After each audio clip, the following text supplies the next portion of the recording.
Study ज्ञान दर्शन में आपका स्वागत है। आज क्लास 11th आरओ भाग 1 करेंगे हम।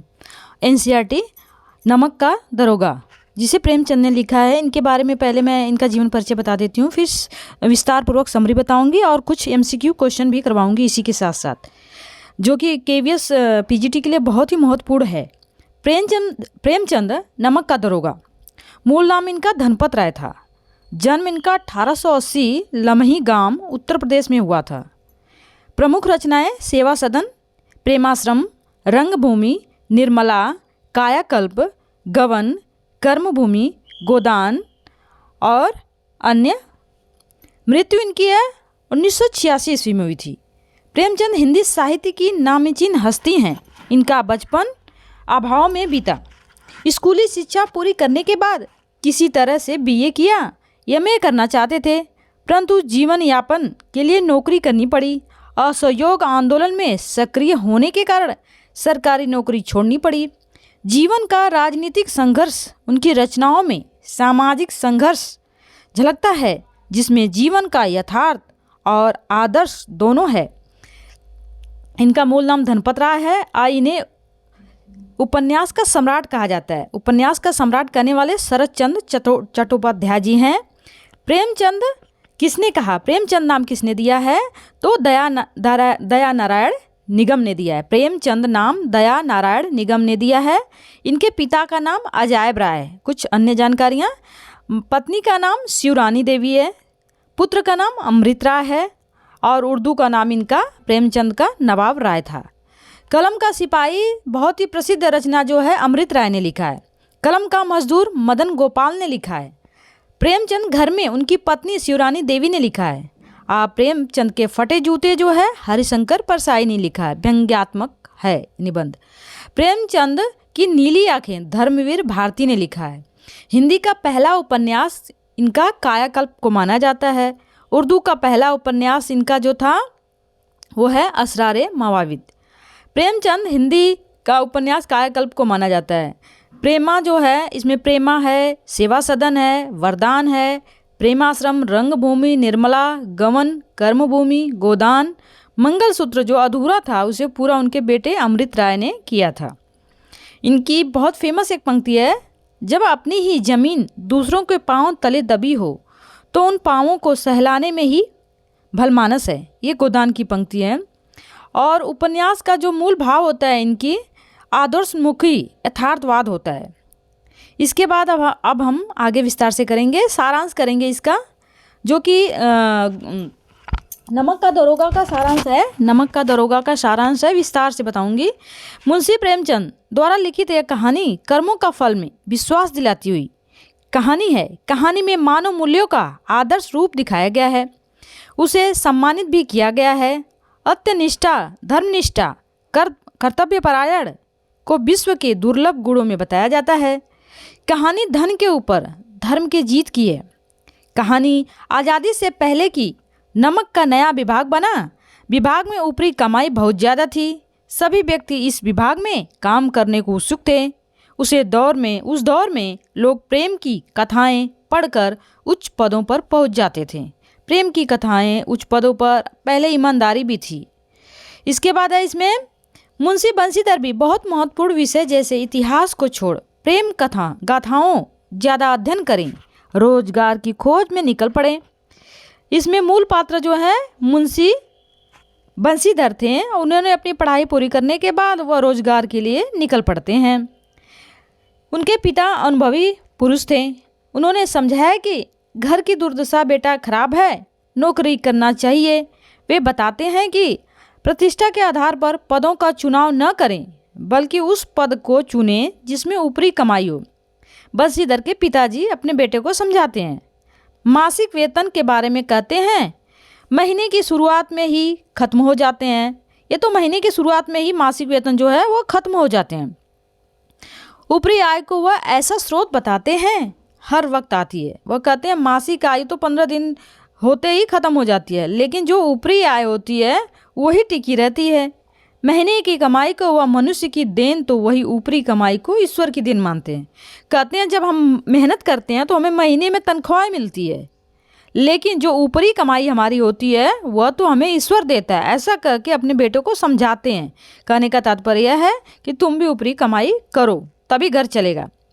बंसीधर पिता से आशीर्वाद लेकर नौकरी की तलाश में निकल जाते हैं। भाग्य से नमक विभाग में दरोगा का पद मिल जाता है उन्हें, जिसमें वेतन अच्छा था, साथ ही ऊपरी कमाई भी ज़्यादा थी। यह खबर जब पिता को पता चली तो वह बहुत खुश हो जाते हैं। उनको पता था कि इस दरोगा पद में काफ़ी ऊपरी कमाई है और इस तरीके से बहुत खुश हो जाते हैं उनके पिता। मुंशी बंसीधर ने 6 महीने अपनी कार्यकुशलता और अच्छे आचरण से अफसरों को मोहित कर लिया। जाड़े के समय एक रात बंसीधर ने अपने दफ्तर में सो रहे थे। उनके दफ्तर से 1 मील पहले जमुना नदी आती है, जिस पर नावों का पुल बना हुआ था। बंसीधर सो रहे थे। गाड़ियों की आवाज़, मल्लाहों की कोलाहल से उनकी नींद क्या होती है, खुल जाती है। बंदूक जेब में रखा, घोड़े पर बैठकर पुल पर पहुंचा। वहां गाड़ियों की एक लंबी कतार पुल पर पार कर रही थी। उन्होंने पूछा, किसकी गाड़ियां हैं? तो पता चला कि पंडित अलोपीदीन की है। अलोपीदीन बड़े प्रतिष्ठित व्यक्ति थे उस समय के उधर के। मुंशी बंसीधर चौंक पड़े। पंडित अलोपीदीन इलाके के सबसे प्रतिष्ठित जमींदार थे। लाखों रुपयों का व्यापार था। बंसीधर ने जब जांच किया तब पता चला कि गाड़ियों में नमक के ठेले के बारे में उन्होंने गाड़ियां रोक ली, जाने नहीं दिया। उन्होंने कहा कि यह कानून के खिलाफ है, मैं गाड़ियों को आगे नहीं जाने दूंगा। इसके बाद पंडित जी को यह बात पता चली तो वह अपने धन पर विश्वास किए बंसीधर के पास पहुंच गए। उनसे गाड़ियों को रोकने के बारे में पूछा कि भाई तुमने मेरी गाड़ी क्यों रोकी है? पंडित जी ने बंसीधर को रिश्वत देने की कोशिश की, गाड़ियों को छोड़ने के लिए कहा, परंतु बंसीधर अपने कर्तव्य पर अड़िग रहे। नहीं, मुझे रिश्वत नहीं चाहिए। पंडित जी को गिरफ्तार करने का हुक्म दे दिया। पंडित जी आश्चर्यचकित रह जाते हैं। पंडित जी ने रिश्वत को बढ़ाया भी, परंतु बंसीधर ने नहीं माने और पंडित जी को गिरफ्तार कर लेते हैं, क्योंकि वह रिश्वत नहीं लेना चाहते थे। उनको यह पता था बंसीधर को कि मैं ईमानदारी से कार्य करूंगा, मैं रिश्वत से काम नहीं करूंगा। अगले दिन यह खबर हर तरफ फैल गई। पंडित अलोपीदीन के हाथों में हथकड़ियां डालकर अदालत में लाया गया। हृदय में ग्लानि, क्षोभ, लज्जा, उनकी गर्दन झुकी हुई थी। सभी लोग चकित थे। पंडित जी कानून की पकड़ में कैसे आ गए? सारे वकील, गवाह जो थे पंडित जी के पक्ष में थे। बंसीधर के पास केवल सत्य का बल था। न्याय की अदालत में पक्षपात चल रहा था। मुकदमा तुरंत समाप्त हो गया। पंडित अलोपीदीन को सबूत के अभाव में रिहा कर दिया गया। बंसीधर के उद्दंडता और विचारहीनता के बर्ताव पर अदालत ने दुख जताया, जिसके कारण एक अच्छे व्यक्ति को कष्ट झेलना पड़ा। भविष्य में उसे अधिक होशियार रहने का जरूरत है। जज ने कहा, तुमने एक अच्छे और ईमानदार व्यक्ति को दुख पहुंचाया है, ये ठीक नहीं है। तुम्हें अब आगे ईमानदारी की ज़रूरत है और सजग होने की ज़रूरत है, होशियार रहने की ज़रूरत है। ये सारी बात जज कहता है बंसीधर दरोगा को। पंडित अलोपीदीन मुस्कुराते हुए बाहर निकले। रुपए बांटे गए, खूब खुशी मनाई गई। बंसीधर को व्यंग्य बाणों का सहन करना पड़ा। 1 सप्ताह के अंदर कर्तव्यनिष्ठ दंड मिला दरोगा को। बंसीधर को नौकरी से हटा दिया गया। पराजित हृदय शोक और खेद से व्यथित हो गए। बंसीधर एकदम दुखी हो गए। दरोगा घर पहुंचे तो पिताजी ने कड़वी बातें सुनाई। वृद्धा माता को भी दुख हुआ। पत्नी ने कई दिनों तक सीधे मुंह बात भी नहीं की। इस तरीके से तमाम उनको समस्याएं झेलनी पड़ी। बंसीधर ने जब पंडित जी को देखा तो स्वाभिमान सहित उनका सत्कार किया। उन्हें लगा कि पंडित जी उन्हें लज्जित करने के लिए आए हैं। पंडित जी की बातें सुनकर उनके मन में मैल मिट गया। वो पंडित अलोपीदीन जब बंसीधर की नौकरी छूट जाती है तो वो उनके घर आते हैं मिलने के लिए, घोड़े वोड़े पे सवार होकर अच्छे से। तो बंसीधर के पिताजी वो सोचते हैं कि क्यों आए हैं ये, और वो स्वागत करते हैं। पंडित जी की बातों को उनकी उदारता बताया। उन्होंने कहा, पंडित जी को हुक्म दिया इस बात पर कि पंडित जी ने स्टाम्प लगा हुआ एक पेपर लाए हैं और वह प्रार्थना स्वीकार करने के लिए कहते हैं कि मेरे यहाँ एक बहुत बड़ा पद है, जनरल का पद है, जो कि आपके बेटे को मैं सौंपता हूँ। इस पेपर पे मेरा हस्ताक्षर है, यह स्वीकार करने के लिए कह दीजिए अपने बेटे को। बंसीधर ने जब कागज पढ़ा तो उसमें पंडित जी ने बंसीधर को अपनी सारी जायदाद का स्थायी मैनेजर नियुक्त किया था। कृतज्ञता वंशीधर की आंखों में आंसू आ गए। उन्होंने कहा कि ये पद योग्य नहीं है मेरे। इस पर पंडित जी ने मुस्कुराते हुए कहा, उन्हें अयोग्य व्यक्ति ही चाहिए। बंशीधर ने कहा कि उनमें इतनी बुद्धि नहीं कि वह इतना बड़ा कार्यभार संभाल सकें। पंडित जी ने वंशीधर को कलम देते हुए कहा, उन्हें विद्वान नहीं चाहिए बल्कि धर्मनिष्ठ व्यक्ति, ईमानदार व्यक्ति चाहिए। क्योंकि अलोपीदीन को पता था कि ये तो बहुत ही ईमानदार है, मैं इसको कितना पैसा दे रहा था लेकिन इसने पैसा स्वीकार नहीं किया था, तो मुझे तुम्हारे जैसा ईमानदार व्यक्ति की ज़रूरत है। 1 सप्ताह बीत गया। संध्या का समय था।